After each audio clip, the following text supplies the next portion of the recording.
Ebana, hapa leo nina jambo jipya, mamba kivukoni. Unaelewa nini kuhusu mamba kivukoni? Ebana, utanielewa nitakapomaliza.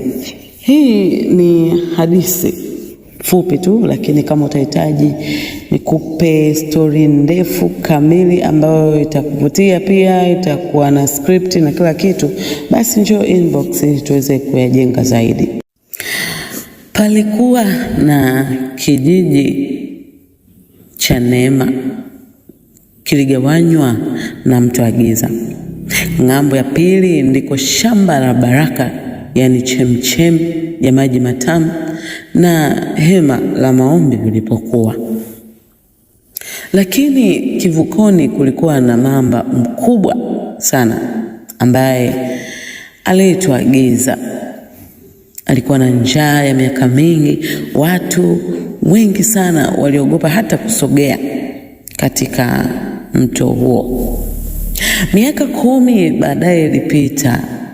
Hakuna mtu aliyewahi kuvuka. Watoto walizaliwa na kufa bila kuona ng'ambo. Mambo mengi yaliendelea na yalipita katika mto huo, mengine ni ya kusikitisha, lakini hakukuwa na namna ya kufanya. Tukutane wakati mwingine nikupe mwendelezo wa mamba kivukoni.